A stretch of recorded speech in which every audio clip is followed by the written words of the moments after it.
Hey everyone, it's me Anjali Verma and welcome back to my channel. So in our today's video, we are going to discuss the last 15 days plan, the last 15 days strategy, what all things do you people need to do in these last 15 days, everything we are going to discuss in our today's video. तो सबसे पहले हम ऐसे student से start करेंगे जिनका maximum portion हो चुका है, they're done with their syllabus. अब उन लोग को मैक्सिमम अभी किस चीज पे फोकस करना है, क्या क्या चीजें करनी है, वो सबसे पहले डिस्कस कर लेते हैं. तो देखो ऐसे स्टूडेंट्स को सबसे पहले तो करना है revision, because revision is most important. अगर कोई चैप्टर हमने 2 से 3 बार भी पहले प्रैक्टिस कर लिया था, बट अगर हम उसका रिविजन वापस से नहीं करेंगे ना तो हम भूल जाएंगे. सो इसीलिए revision is very very important. तो पूरा सिलेबस हर सब्जेक्ट में, जैसे मान लो फिजिक्स, केमिस्ट्री, मैथ्स, इसमें मेरा सिलेबस हो चुका है. इंग्लिश में भी मैंने अभी उतना ज्यादा प्रैक्टिस नहीं करा है, सिर्फ कुछ चैप्टर्स करे, तो उनको पहले मेरे को क्या करना है, कंप्लीट करना है. तो syllabus completion is also very very important in each and every subject. मान लो अगर हमने फिजिक्स, केमिस्ट्री, मैथ्स कर लिया है, तो पहला हमारा पेपर कौन सा है, जैसे अगर मैं क्लास 12 की बात करूं तो उनका है हमारे पास हिंदी पहला, देन है इंग्लिश. तो हमें क्या करना है, उन चैप्टर्स को भी कंप्लीट करना है. We have to make sure कि हमारा हर एक सब्जेक्ट में सिलेबस कंप्लीट हो. ठीक है, तो जो भी हमारा सिलेबस कंप्लीट नहीं है जिस भी पर्टिकुलर सब्जेक्ट पे, पहले हमें वो कंप्लीट करना है. Then we have to make sure कि बाकी हम रिविजन भी करते रहे. ठीक है, तो रिविजन इंपॉर्टेंट है. रिविजन काफी क्विकली तुम कर सकते हो, जैसे जो भी चैप्टर है उसके हमने नोट्स बनाए होंगे, तो नोट्स को क्विकली हम रिकैप कर सकते हैं एंड कुछ क्वेश्चंस प्रैक्टिस कर सकते हैं, तो हमारा रिविजन हो जाएगा. बहुत डिटेल में एनसीईआरटी लाइन बाय लाइन नहीं पढ़नी है, सिर्फ हमें नोट्स पढ़ने हैं. And we have to focus mainly on the PYQs and the sample papers. ठीक है, देन हमारे पास question practising, like I told you, is very very important. Question practising ना हमारे पास सबसे ज्यादा इंपॉर्टेंट होती है. अब क्यों होती है क्वेश्चन प्रैक्टिसिंग सबसे ज्यादा इंपॉर्टेंट, बिकॉज जब भी हम कोई भी चैप्टर को पढ़ रहे हैं तो हम बेसिक क्या पढ़ रहे हैं, उसकी थ्योरी पढ़ रहे हैं. ठीक है, अब एज इट इज वही सेम चीज तो हमसे नहीं पूछी जाएगी, कोई उससे रिलेटेड क्वेश्चन ही पूछा जाएगा. तो हमें वो भी तो देखना पड़ेगा कि उस टॉपिक से किस टाइप के हमसे क्वेश्चंस पूछे जा रहे हैं. तो इसीलिए क्वेश्चन प्रैक्टिसिंग ना बहुत इंपॉर्टेंट है. अभी अगर किसी स्टूडेंट ने प्रीवियस ईयर क्वेश्चन पेपर्स बिल्कुल नहीं देख रखे हैं, तो अपना मेजर जो फोकस है ना, वो प्रीवियस ईयर क्वेश्चन पेपर्स पे ही रखना, कि सबसे पहले हम प्रीवियस 10 ईयर्स प्रैक्टिस कर लें. कुछ ऐसे क्वेश्चंस होते हैं ना जिनका आंसर हमें पता रहता है, तो उनको तो हम स्किप भी कर सकते हैं कि हाँ इसमें ये मेथड लगेगी, तो मुझे क्वेश्चन आता है, I can skip to another question जो मे बी थोड़ा डिफिकल्ट हो, उसमें थोड़ा रिटन पोर्शन वगैरह हो, प्रैक्टिसिंग करनी हो, तो उस टाइप के क्वेश्चन हम कर सकते हैं. तो प्रीवियस ईयर्स भी ना बहुत जल्दी जल्दी सॉल्व हो जाते हैं, ज्यादा टाइम नहीं लगता है. Now in case you practising any question may be from the previous year question paper और the sample papers and you get stuck in any particular question, तो उस केस में हमें क्या करना है, उसके लिए भी मैं एक ऐप तुम लोग को रिकमेंड कर रही हूँ जिसका नेम है फीलो. ये एप्लीकेशन डेफिनेटली तुम लोग यूज कर सकते हो, because this is definitely going to help you a lot. Simply क्या करना है, मैंने एक लिंक तुम लोग को डिस्क्रिप्शन में प्रोवाइड कर रखी है, you have to go there, download this application, and जब भी कोई भी क्वेश्चन या कॉन्सेप्ट नहीं समझ में आता है ना, तो उस एप्लीकेशन को ओपन कर लेना, उस पर्टिकुलर क्वेश्चन की फोटो क्लिक कर लेना, एंड स्पेसिफिकली जो भी क्वेश्चन पूछना है उसको क्रॉप कर लेना. Within 60 seconds, an expert tutor will get connected to you. All the tutors on Philo are the expert tutors. बहुत अच्छे तरीके से जो भी तुम्हारा कॉन्सेप्ट है, जो भी क्वेश्चन में तुम्हें डिफिकल्टी हो रही है, उसको एक्सप्लेन कर देंगे. And this is India's one and only instant tutor platform, जहाँ पे विदिन 60 सेकंड्स हम कनेक्ट हो जाते हैं एक एक्सपर्ट ट्यूटर से. तो ये तुम लोग को सेल्फ स्टडी में डेफिनेटली बहुत ज्यादा हेल्प करेगा. अभी लास्ट मोमेंट पे क्या होता है ना, बहुत सारे क्वेश्चन हमें नहीं समझ में आते हैं, या फिर कोई भी कॉन्सेप्ट अगर नहीं समझ में आ रहा है and we do not have the time to go through each and every line of the NCERT, तो उस केस में ये एप्लीकेशन तुम्हें बहुत ज्यादा हेल्प करेगा. लिंक डिस्क्रिप्शन में है. बहुत इंपॉर्टेंट है कि लास्ट 15 डेज में you focus majorly on the question practising and the concept clarity, जिसके लिए तुम इस एप्लीकेशन का यूज कर सकते हो. Then comes the sample papers. Again sample paper में भी वही चीज करनी है. अगर कोई ऐसा क्वेश्चन है जो तुम्हें लग रहा है ये तो काफी ईजी है, हम इजिली कर सकते हैं, उसको हम स्किप कर सकते हैं, बिकॉज हम हर एक क्वेश्चन भी लिख लिख के प्रैक्टिस नहीं कर सकते हैं. तो इसीलिए ये मेन चीज अभी ध्यान में रखना कि हमें प्रीवियस ईयर्स और सैम्पल पेपर्स में मेन अपना फोकस रखना है. अब बहुत सारे स्टूडेंट्स के कमेंट आ रहे थे कि आपने पहले क्या कहा था कि क्वेश्चन बैंक पे फोकस करना, तो वो मैंने तुम लोगों को पहले भी बताया था कि पहले बिकॉज हमारे पास ज्यादा टाइम होता है तो हम क्वेश्चन बैंक भी कर सकते हैं, प्रीवियस ईयर्स भी कर सकते हैं, सैम्पल पेपर्स भी कर सकते हैं. बट बिकॉज अभी हमारे पास लास्ट के 15 डेज है, तो हर एक बुक से हम क्वेश्चंस नहीं प्रैक्टिस कर सकते हैं. हमें सबसे पहले अपना फोकस जो है प्रीवियस ईयर क्वेश्चन पेपर्स पे करना है, and then the sample papers.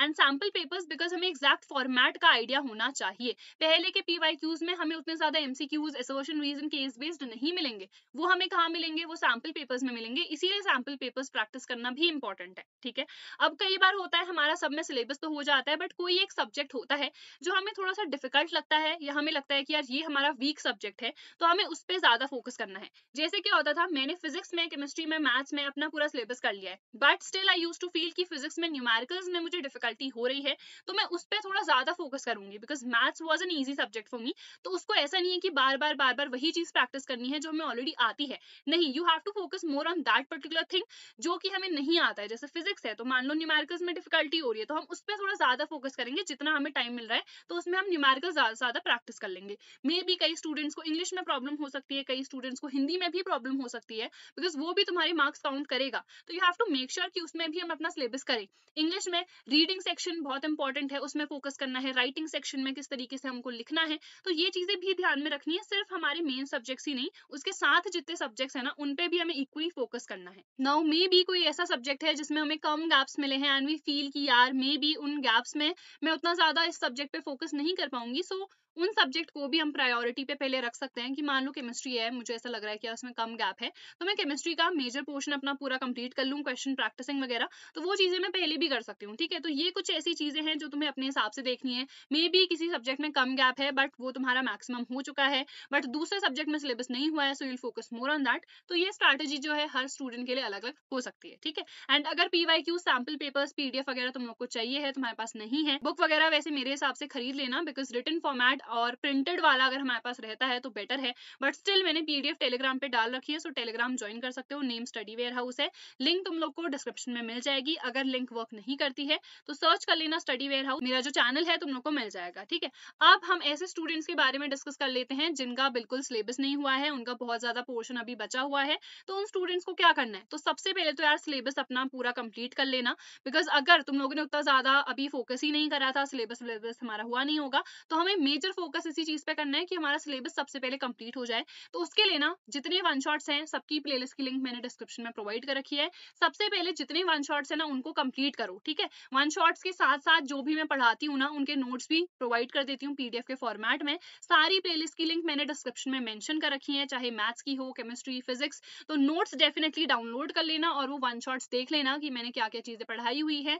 वही सेम चीज मैंने नोट्स में भी प्रोवाइड कर दी है, तो अलग से तुम्हें लिख के खुद से बनाने की जरूरत नहीं पड़ेगी। उनको या तो प्रिंट आउट करा लेना उनका, या फिर थोड़ी बहुत जो इंपॉर्टेंट चीजें हैं वो नोट डाउन कॉपी में कर सकते हो, और बाकी फिर रिवीजन के लिए या थोड़ा चीज देखने के लिए वो पीडीएफ से फिर देख लेना। ठीक है, तो ये चीज सबसे ज्यादा इंपॉर्टेंट है कि हम सबसे पहले अपना सिलेबस कंप्लीट करें। उसके बाद क्वेश्चंस के लिए हमें अभी क्या क्वेश्चन बैंक देखना है या कौन सी बुक देखनी है, तो मेजरली ना अभी प्रीवियस ईयर क्वेश्चन पेपर्स हमें देखने हैं, और आइडिया के लिए कि असर्शन रीजन किस तरह के आते हैं, एमसीक्यूज कैसे आते हैं, केस बेस्ड कैसे आते हैं। 2-3 सैंपल पेपर्स भी अपने देख लेना, सैंपल क्वेश्चन पेपर्स। ठीक है, तो ये चीज ना बहुत इंपॉर्टेंट है कि जितने प्रीवियस ईयर्स है अभी हम उन पे फोकस करें, जो इंपॉर्टेंट चीजें हैं एक्चुअली। बिकॉज पीवाईक्यूज में हमें क्या पता चलता है, इंपॉर्टेंट टॉपिक्स ही तो पता चलते हैं ना। तो पहले हमें मेजरली इंपॉर्टेंट टॉपिक्स पे फोकस करना है वन शॉट में भी। तो इंपॉर्टेंट टॉपिक्स हमारे पास क्या क्या है, ये सब मैंने इनकी वीडियोस बना रखी है।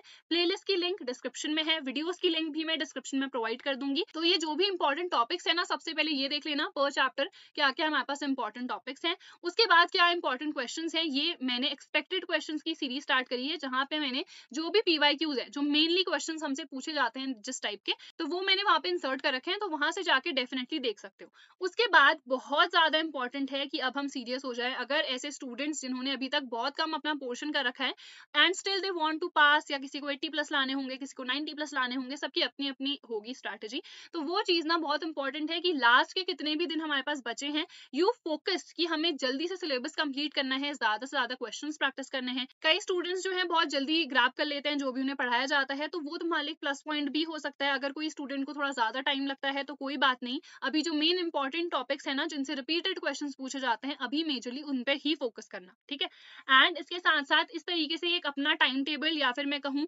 अपना टाइम अरेंजमेंट कि अभी हमें मेजरली फोकस किस पर्टिकुलर सब्जेक्ट पे करना है, वो ये अपने लिए थोड़ा सा बना सकते हो। जैसे देख लो कि फिजिक्स में मान लो मेरा पूरा जितने चैप्टर्स है सब हो चुके हैं, सारा सिलेबस हो चुका है, क्या मैंने हर एक चैप्टर के क्वेश्चंस प्रैक्टिस करे हैं, क्या मैंने प्रीवियस ईयर्स देखे हैं या फिर नहीं, तो वो मार्क कर लेना। मान लो मैंने पीवाईक्यूज अभी नहीं देखे हैं बट मेरा सिलेबस हो चुका है, तो I have to make sure कि यार मैं प्रीवियस ईयर्स भी देखूं, बिकॉज ऑब्वियसली मैंने क्वेश्चंस नहीं प्रैक्टिस करे।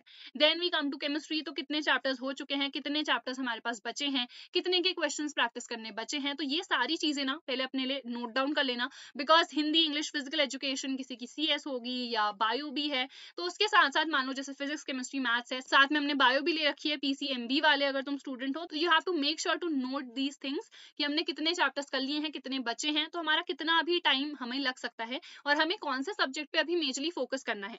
तो this is something that you can analyse for your self, because her student का अपना अपना होगा, किसी ने कुछ चैप्टर्स करे होंगे, किसी ने नहीं करे होंगे, किसी ने क्वेश्चंस प्रैक्टिस कर लिए होंगे, किसी ने नहीं करे होंगे, तो ये अपने लिए तुम डिवाइड कर सकते हो। और टाइम टेबल तुम लोगों ने अपना देख ही लिया होगा कि हमारे पास सबसे पहला हिंदी है, तो we have to make sure कि जिनकी भी हमारे पास हिंदी है ना, तो वो अपना हिंदी का भी सिलेबस कंप्लीट करते जाना। ये नहीं कि यार हिंदी है हम कर लेंगे, बिकॉज कई बार हिंदी का भी पेपर जो है वो गेम चेंजर हो सकता है। देन वी हैव इंग्लिश, तो इंग्लिश में भी समरीज वगैरह देख लेना क्या क्या चीजें हैं, थोड़ा सा रीडिंग सेक्शन, थोड़ा सा राइटिंग सेक्शन की क्या क्या चीजें आ रही हैं उस तरीके से, ठीक है। देन केमिस्ट्री, फिजिक्स, मैथ्स अपना सब अपना टाइम टेबल देख लेना, कौन कौन सा एग्जाम है, कौन सा सब्जेक्ट है हमारे उसमें, कितना गैप मिला है, किसमें सिलेबस हो चुका है, किसमें सिलेबस नहीं हुआ है। So this is something that you have to analyse for yourself. And at last just summarising कि तुम लोग को क्या क्या करना है। सबसे पहले तो जो भी हमारे पास वीक सब्जेक्ट है, वीक चैप्टर मान लो कोई होता है ना कि इलेक्ट्रोकेमिस्ट्री जैसे मान लिया कई स्टूडेंट्स को डिफिकल्ट लग सकता है, तो उस चैप्टर पे मेजरली फोकस करना कि ये सब्जेक्ट में बाकी चैप्टर्स तो मेरे से हो जा रहे हैं बट ये नहीं हो रहा है। मान लो ऑर्गेनिक डिफिकल्ट लग रही है तो उस पर फोकस करेंगे, कन्वर्जन ज्यादा प्रैक्टिस करेंगे। एंड कोई भी अगर टॉपिक स्पेसिफिक मेरे को लग रहा है कि पूरे चैप्टर में बाकी सब तो आ गया, ये टॉपिक में थोड़ी सी डिफिकल्टी थी, तो उसको रिवाइज कर लेना, उससे क्वेश्चंस प्रैक्टिस कर लेना। यही मेन चीज अभी लास्ट के 15 डेज में हमें करनी है। And along with that question practising is very very important. जितने PYQs है I would really suggest you people कि एटलीस्ट 10 PYQs कर लेना, बिकॉज कितने सारे PYQs में ना तुम्हें क्वेश्चंस रिपीटेड ही मिलेंगे। तो एक काम कर सकते हो कि पहले एक एक सेट कर लेना सारे साल का, ठीक है, 10 प्रीवियस ईयर्स विच मींस हो गए। फिर क्या होता है ना, अलग अलग सेट्स भी होते हैं, तो अगर टाइम मिल रहा है तो उनके जितने अलग अलग सेट्स हैं तो वो भी प्रैक्टिस करो, बिकॉज वो हेल्प करता है इवेंचुअली हम ज्यादा से ज्यादा क्वेश्चंस प्रैक्टिस कर पाते हैं। एंड रिविजन अपना करते रहना, ऐसे स्टूडेंट्स जिनका सिलेबस मेजरली हो चुका है तो वो रिवाइज कर लेना सो दैट लास्ट में हमें प्रॉब्लम ना आए, ठीक है।